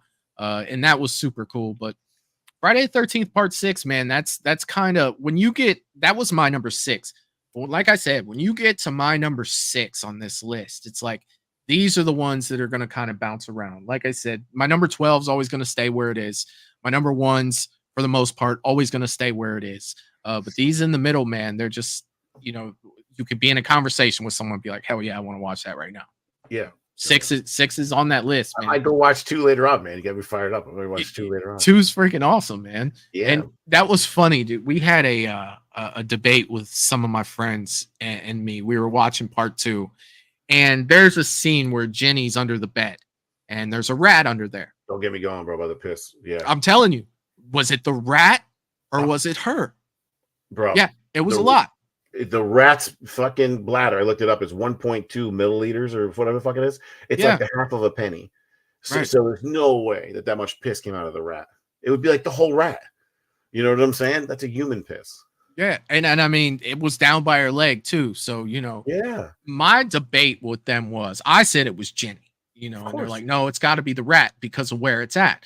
And I'm like, no, I would rather believe that it fired down her leg. Jenny said it was her. I talked to her. Oh, Man of great. Steel. I Yeah, meant to ask her in, Yeah. in October and I forgot. I'm like, of course it's that. And Steve Dash, same thing. I asked him. He's like, yeah, it's just that the way they cut it, you see the rats, and then you almost think, you know what I'm saying? Think about it. If the rat was like 30 seconds earlier, you wouldn't have thought it was the rat. Right. Yeah. Right. But there's no way that much piss comes out of a rat. You know, it is hilarious though to be in 2000. Well, it was 2023. You know, when we had the debate, but a movie that came out in what 1981 Yeah. was part 2 in 81. Yeah. Still having this debate. Yeah. In 2023 about that, and They're on my it's, walls. I made so movies much with them. Yeah. Crazy, dude. Yeah, it's crazy. So much fucking fun, dude. I love this franchise. That's why it's my favorite. Number 2 for me, I'm going with Friday Part 7. Oh, yeah. This one's up there for me, and I'll tell you why that it's up there for me. One, we already know that this is the look for me. Like this is the one that was just like, this is the baddest MFer I've ever seen in my life. 2, I love the fact that for the first time you weren't concerned, you were concerned that Jason might not win the fight. You know, you had an adversary that was worthy, that wasn't going to bend corners and run, because this Jason that we have, don't get me wrong, I love 2, you know, but the shit that Jenny did to Steve Dash's Jason wouldn't fly with this Jason. Nope. It wouldn't fly. Paul have no chance either. No chance whatsoever. Yeah. So looking at this, to me, this was the most intimidating Jason. This was the biggest Jason. This was the strongest Jason to me. You brought up the point to him jumping through the window, which he almost busted his head on, that he barely got through. When he falls back on the stairs, he's like this far away from busting his head going down there. And then when she pops that mask and it opens up and you see his face for the first time, you're like, that's what I'm talking about. Hey, how about doing a fucking fire stunt after you almost killed from it? Then there's that, you know? And I mean, not to mention, it wasn't just a fire stunt. Longest ever. Was ignited on screen. Like, it wasn't that he was just on fire when they shot it. No, they shot that out of the freaking fireplace. You can see it. It's a propane thing. You can see it. Yeah. And it's just like, now, I'm not a fan of the very end of this movie, you know, where the dad, it's like, whatever. But again, Jason with the chain around his neck from part 6 to where it just snapped. And you would think that too. Some people are like, it's stupid. He's got a chain. No, dude, if that broke, Jason's walking, he's not taking that chain off. You don't care. He does not care. Like, that's nothing to him. He's I mean, we're lucky. Like a cow with a bell on. He doesn't even fucking know. Yeah. It's nothing to him. It's like, well, that's heavy. And it's like, no, it's not. Not to him. Like, look at him, dude. Like, Mr. T wore all that shit. Goddamn, you know. Jason can wear one chain, right? Yeah. He can make it happen. He could definitely make it happen. Aaron Carlson is saying part 2 is my number 1. Hell yeah, man. Hell yeah. Let's see. Russell, Jenny, aka Amy Steele, peed herself, Michael. Yes, Russell, that was my side of the debate. Like, it was me that was saying, yes, that was her. 100%. And I love hearing I was right. Nothing makes me feel better than to say you were right. JTG Studios is saying his number 1 is Jason Lives. Hell yeah, man. That's what I'm talking about. And Wayne is saying his number 1 is part 3. Give me my hockey mask. And Val drops in with her number 1, New Blood. Tina kicks Jason's ass without touching him. And I just love the scene when they face off and she electrocutes him. Dude, that was an awesome scene too. I'm in the right group right here, bro. Yeah. Oh yeah. Definitely, man. Yeah. That's the one thing, bro, that I think about, that I go back to Roseblood. It was hard because we were inside, but I should have added some electricity kill somehow. Yeah, that might have been tough to do. Like, he misses, hits the transformer kind of thing. You know, a little more clever than that, but still, like, it would have been cool. Yeah, but I mean, we'll get through this, and I do want to talk a little bit about Roseblood when we get done here, man, because I think that would be the perfect way to go out on this one for sure. So number one to me, right? Number 1 to you. It's in that corner right there. It's hard to see. Part 4, baby. Part 4. Friday 13th, part 4, the last scary of the Friday the 13th. One of the best looks in part 4 with the slice and the blood. Ted White brought his own little special magic to it. It's arguably the best or second best Tommy in the whole series. You care about the entire family. It's just the whole dead fuck thing is a little fucking goofy, but it works because kids are stupid like that. But just and what's her name? I met her finally at Silver Screen. Judy Aronson, the girl on the raft, the smoke hot girl. I met her there. I went to the Ice Night Kills VIP. She's dancing next to me. We're hanging out. She's like my hero. Like, I talk about crushes back then. But yeah, just great kills, great music, great family, great characters. And here we go. Drum roll. The best kill in the entire series is not someone dying. It's Jason. When he falls on that fucking machete and slides down that machete face like that, that's the best. People say, what's the best kill? That's the best kill. That's the best kill in the whole series, if you ask me. That's Tom Savini at his best. Yeah, right there, let me tell you. One song when he was like saying that's it. Yeah, 100%. And I mean, I don't mean to be piggybacking here, but I'm gonna go with what's on the shirt that I am wearing. Yeah, son. Today we are going with part 4. It's my number 1. I'll just your X fell. I'll get it. Oh no, I can't not get that. But I have to go with part 4, and I had to represent today wearing the part 4 shirt. This one to me, whenever I think of Friday the 13th, I think of part 4. Me too, bro. The atmosphere, for one, you know, that time that it was filmed, the 80s, like it's full of like 80s. You know, there are certain things in this, and I mean, you hit the nail on the head with a lot of these, like between Judy Ronson, you had Crispin Glover, you had Corey Feldman. I mean, you had a cast, you had twins. I mean, they brought that into it. You know, the whole Spearmint twins. Yeah, they're really Spearmint twins. How crazy is that? Are they really? I just see. Yeah, I didn't know that. Yeah, they were. Oh my god. Yeah. But you know, you look at that. The Jarvis, they presented that family atmosphere, one that you kind of got attached to. You know, you could feel that it wasn't just meaningless Jason fodder in this movie. You were invested in, you know, that family. The kids next door. Yeah, some of them, you're right. They're stupid kids. You know, like some of them can be annoying, this and that. But this one was the first one that kind of really put it kind of tricked me. You know, the girl that was in there that was with the other guy, you know, that was very proper. She didn't decide to sleep with the guy until, you know, towards the, I would say the third act, almost the third act. The girl with the big boobs. And she was just like, well, you know, I'm going to sleep with this guy. And I'm like, oh, you're not the final girl. You know what I mean? Like, you're not going to make it. I really love the Judy Aronson kill in the raft. I thought that was super cool. I know there was a whole bunch of problems with filming that with Ted White. You know, he was like, I'm about to bounce. You know, I'm about to leave because this girl's been in the water for so long. I reenacted that scene with her at that. I did a photo op with her in the raft. It looks like she's naked. She has her hair covering her body. Yeah, and her legs are just sticking up. Yeah, I reenacted. I have not met her yet. She is on my list of people that I really want to meet. And we just had Scarefest in October, and all the Friday final girls were there except for Part 9 and Jason X. You know, but all the Paramount final girls were there except for 3. 3 wasn't there. Say Part 3 didn't go. Yeah, she wasn't there. Monster Mania, like the show before, and she didn't show up. I think she was sick or something. Oh wow. But meeting, you know, all those, it was one of the, if I could go to any show like that, I was so excited to meet all of them, because the only one that I had met prior to that was the year before, was Lar Park Lincoln. She was at Scarefest the year before. I was there, bro. Oh my god, dude!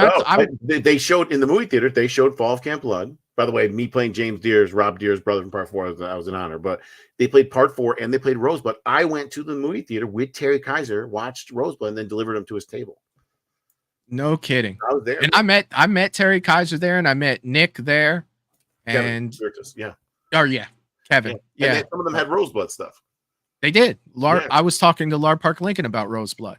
Yeah. And she was like, did you see Rosebud? And I was like, yeah, I really like Rosebud. And she's like, really? Did you like it? And we talked about it for a split second, because I'll be honest with you, that was the first time meeting Lar Park Lincoln, and I was very shy. Oh, yeah. You know, so like when she was asking me, like, did you like Rosebud? Let me tell you what really happened. My head went, And she's like, "Did you like it?" I'm like, "Uh-huh." You know what I mean? Like, she's still second time meeting her, I did a little better, but that was a tough one for me. So when she did show up on that show, that night, I was just like back where I was at Scarefest that year. I was just like, "Oh, hey, how you doing?" Dude, we probably ran into each other, just didn't know who each other were.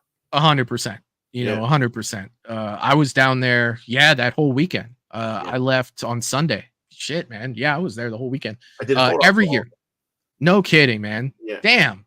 And then I walked in and Kane goes, "Petey," and he started fucking elbowing me in the side of the head, bro. It fucking hurt. And then we took a picture and then I had him all sign it. That's so cool, man. That is so. I've met Kane quite a few times. And every time he's at a convention, I'll go get something signed. And just because he's so cool. Yeah, dude. And it's Kane Hodder, bro. Like it's Jason. Like, regardless of whether I want something signed or not, I'm gonna get something signed from Kane each time. I'm gonna go see him because he's freaking Kane Hodder. Yeah. But yeah, part 4 for me. This is one that it unless they come out with an absolute bang, like it's gonna have to be something incredible. You agree with me? It's the last scary one. I do. Yes. Yeah. Yes. It's the last one that now. It's not the one that scared me the most, but it was the last, scary. That like part, A to Z, like it was scary. You know, yeah, that's what I mean by that. Yeah, that part in part 3, that's still my scariest moment out of all the Friday the 13th. Because he was like a rabid animal. That's the part of it. Because he could always look brooding and strong, whatever, but he fucking looked like a weird animal, dude. You're like, what the fuck is that thing? You don't even want him touching you, let alone fighting you. No, it's like if he didn't kill you. Like if he grabbed you, you're probably gonna get something. You know what I mean? Like I feel like I'm gonna contract something. If you touch me, or just start licking you or something. Oh Jesus, man, that's even worse, dude. Like, kill me. Yeah. Like, you just lick my face. Can I see your machete real fast and just stick myself in the face with it? Like there's no freaking way that I'm gonna live through that. Like no way, absolutely no way. But yeah, man, this was an absolute blast tonight to go through all these, man. And anybody in the chat, if when we went through Roseblood, if you guys have any questions for Peter with Roseblood, feel free to ask them in the chat, and I'll pretty much get to as many of them as I can if you want to. And I really appreciate Peter, dude. Thanks for coming on and hanging out, dude, and talking Friday the 13th. Like, no problem, bro. I'm excited, bro. Friday the 13th, look at my room, bro. Look at my fucking room, bro. Yeah, mine's coming along, man. It is. I got a lot of I've got a lot of posters that have been signed and stuff like that. And for the longest time, I've just had them rolled up, and I didn't put frames on a lot of them or hang them up. And I'm starting to get all the stuff here. My room goes like really far this way, and I have this whole side. I've got everything framed and put up. Like I've got Ken Kurtzinger and Robert Englund on one for the Freddy versus Jason poster. I've got Bonnie Aarons from The Nun. You saw the torso I bought, right? Part 7. Did I? I don't think I saw. Do you have it? So I'll grab it if you want. It's it's like top of the line. And then I put the dolphin hat on it like a couple days ago because I was like, go Dolphins, and then they fucking lost. I wanted to kill myself. It's downstairs, but downstairs is like right there. If you give me 1 second, I'll grab it. Hell yeah, man. Hell yeah. Right. Uh-oh. Hold on. We're not grabbing it. Okay. My knee's out of place right now. Yeah, I don't want you hurting yourself getting it. Oh, it's completely locked sideways. So yeah, don't do that. So we're not getting there right now. It's fine. JTG Studios was saying, saw the Roseblood documentary the other day. Had a great time watching it. Yeah, man. Thanks, man. That was it. I think my happiest part is like it's like a family atmosphere, and that's kind of the vibe somehow got across.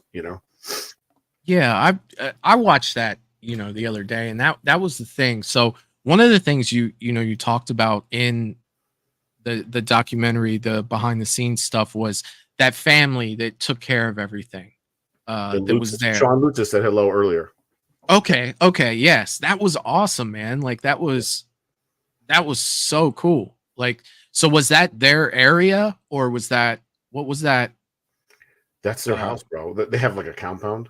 That building he built, bro. It was like $500,000-$600,000 for me to shoot in. Oh my god! He fed us every day with heated tents and servers and stuff, bro. Dude, it was just total family atmosphere. No one else could have shot. We shot 15 hours every single day.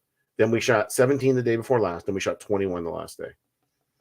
That's shooting. Never mind eating, sleeping, showering. Yeah. It was Wow. it was a different thing, dude. I could never do it again. I almost died. Yeah, Jesus. But they made it like so no one was fighting. They made it so like it was like mom and dad, you know? Hell yeah. Hell yeah, dude. And seeing that, man, I think that documentary did a good job of, for people who don't know you to kind of get to know you and your work ethic. And, you talked, a lot of people talked on there about your work ethic and the atmosphere that you created back there, man. Like it not only was it an intense shooting schedule and, trying to get what you wanted, but the atmosphere that you created in doing that, that's how you're going to get the best out of people, man, is making them feel comfortable and making them feel welcomed and important and all that stuff, man. That's huge. And, that was really cool to see. And a lot of people talking about that. It's tough now to watch because somebody else asked those questions, and it's tough to watch now. It's like too long a segment for me. I'm like, God damn, stop talking about me. I don't want to hear it. And like, I can't. I'm too hard on myself. I do love it. Don't get me wrong. That my family like feels like that, but at some point it just becomes too much. It's funny, man, because I'm one of those people that don't like attention. But here I am doing a freaking podcast. Like make that make sense. You can't. Well, it's weird. I like attention. Like, give me a goal, and then if we win the championship or we hit this goal, then I'm going to beat my chest more than anybody because we did it and it's a goal and we did it together. But when someone's like crying about like your character or what you mean is to them it's a different fucking thing. You know what I'm saying? I'm more hardcore, old school, non-emotional. So when you see people get somewhat emotional like that, I don't know how to handle it. I'm just like, oh man, thanks. It means a lot. It means a lot. It made everything worth it. Yeah. Yeah. Yeah, I don't do well in those situations. I'm very grateful, but I'm just like that's kind of when I shy away from things. It's when I'm just like, oh, I'm glad, you liked it or whatever. But yeah, man, that was super cool to see. Q is saying, why did you knock Jaquint Broden out the set of Roseblood? He's Jaquint Broden. I didn't knock him out. It's a running joke with one of his friends who said that he saw the picture of me and looked like I could knock out Q or whatever. But no, Q is the best. Q was the only we did laugh. Q stayed at my house for the whole week, helped me with everything. That's great. Super cool, man. He did a hell of a job as the Duke, man. Like I believe that was the Duke. Like, and that's despite my dislike for Jason Goes to Hell, man. That was the best part about it was that character. Wait till you see him in Laugh. He plays my best friend in Laugh. Hell yeah, man. Yeah, he did definitely. Great. We'll definitely have to jump on that one for sure. Aaron is saying that the head crush shower kill is great in part 4 when he palms that guy's face and just pushes it in. Yeah, dude. Like that's the actor went to the hospital because there was a padding behind his head, but they did so many takes the padding fell twice and Ted pushed his head into the real stuff and he hurt his head. Oh my God. I love it. I would do the same thing. Fuck it. We're going for it. By the way, part 3, I always said this too when I was a kid. Remember the guy doing the handstand? He splits him down, balls to throat. Yeah. When he's stuffed in the rafters, he's cut sideways. Really? I didn't even notice that. His stomach cut sideways, and his lower half and his legs folded over. He's not cut in half like Terrifier. He's cut the other way. I'm like, what? Because Jason did hit him with one of these. You actually saw him split. There was a quick scene. We did that in the Sanchez kill. We put plexiglass on the bottom. We shot through the floor when the bullet pops out of her. That was an homage to part 3. Oh yeah, man. Yeah. And the funny thing about it was when we did the watch party for or the watch along for Roseblood on here the night that you came in and we're in the chat. That was my 3rd time seeing that movie. That was the 3rd time I watched that movie, and there were still things that I didn't catch until we watched it that night, man. And it's just one of those movies, dude, where it's like, if I were to watch that after this, you'd be getting a message in about an hour and a half, like, hey, I just noticed this was in here. I didn't even notice that you put that in there. And when I watched that documentary too, man, a lot of people were talking about that. Like Lar Park Lincoln was talking about, Terry Kaiser was talking about, like, hey, he went out and found the actual matchbook. He went out and found the actual book. Dude, the attention to detail on that is absolutely crazy. Because if that's not pointed out to me, as much as I love part 7, I'm not even going to notice until someone points it out. That's what like Riley Lorden was saying to me on set. He goes, do you understand that no one's even going to catch most of this? I'm like, I don't give a fuck. I know it's here. I want it here for me. Yeah. And then that hang up you had of Jason with the jacket and all the weapons and the mask put back. The jacket from part 9, bro. We remade it. Yeah. Yeah. I knew exactly what that was. The shackles 3D printed, like all that shit, dude. It was fucking crazy. That was freaking awesome, man. The Weed Eater kill you saw, it didn't turn out like I wanted it to be epic. And dude, it just didn't work that way. You wouldn't believe that thing couldn't cut the fucking doll, you know, it was unbelievable. But are you serious? The bullet drop at the end, I think the comedy of that kind of saves it a little. But yeah. I mean, that's dude. Once that, like, I appreciate the beginning of that movie because you guys take your time with it. And Rose is my favorite character of that. Like, I feel like Rose, when Rose died, I was like, no, no, she just got here, dude. And she can summon the boogeyman. Are you serious? We can go 50 different directions with this. Yeah. By the way, that's a Freddy vs. Jason homage. You see the camera spin, you see the other guy's weapon, you think it's him, and he flipped it, and it was Jason. But I love that because here's my take on that. The people that said Rose died were the people that thought that Rose was a good person. And then there's some people that think Rose is bad. And those people didn't have that same reaction. You know what I'm saying? Yeah. It's only if you were on board with her did you, oh, no, not Rose, you know? Yeah.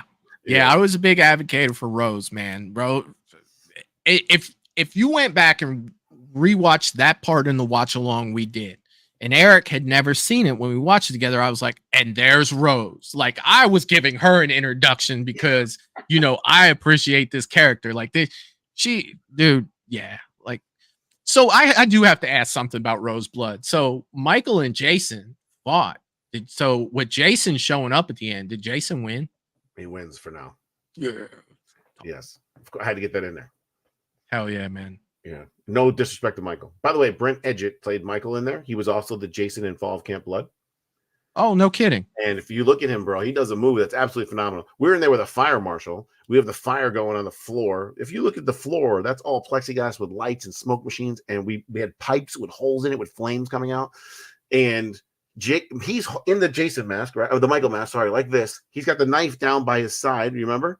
Mm-hmm. And when Jason comes to him, Jason pulls the machete out of the dead guy. Michael flips the knife over his fingers, and he's not looking at it when he does that.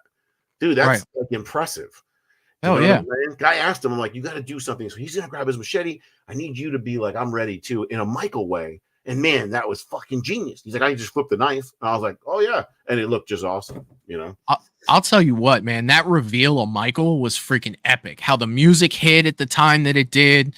You know, you got the he has no face, like that to me, dude. Like, dude, you're the only one that got that like right away. Yeah, like I yell it every time I watch the movie. You know, like it's from earlier, right? Yes. Yeah. Because people think, oh, the guy's face got ripped off. No. I wanted to hint to you that Michael was in there, and the guy. Imagine Michael in the dark with just white mask. Somebody would say he has no face. That's why I threw it again at the end. When Roseblood first comes out, you can go on into your comments and your history. Right? It was before I even had this channel or did anything with this. There is a comment on there from a person named Michael, and that was me. And before I had my YouTube channel, and I put he has no face ! Bro, I was like, this was awesome. I'd have to find it. Find that shit. Yeah, dude. Like, so like that was years ago. That was way before Movies and Beyond. That was, you know, when I saw that was may have been one of the first few things I've ever commented on YouTube. But I had to throw that on there. I don't know if that account's still active, so I wonder if that comment would stay on there. I think it does.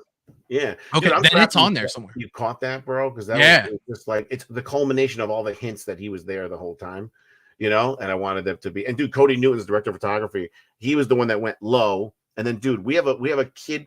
Ryan Race has a piece of cardboard fanning her hair. He's on the ground doing it up, and then the camera pans and reveals. He's like, I'm gonna do this reveal shot. I go, what do you mean? I don't understand. He's like, just trust me. And then you reveal, and the hair just ends just then, and the music kicks in. He's sitting there lit in the back, bro. That was just. We were on stage on set, being like, wow, that's actually looks pretty great. Hell yeah, man. And you know, as much, you know, crap as I talk, don't get me wrong, dude. You look right here, you see the 3 Michael masks, you know, like Michael's right there for me. I absolutely love Michael. And I joke around because, you know, a huge part of Movies and Beyond is Michael Myers. A lot of people love Michael, as do I.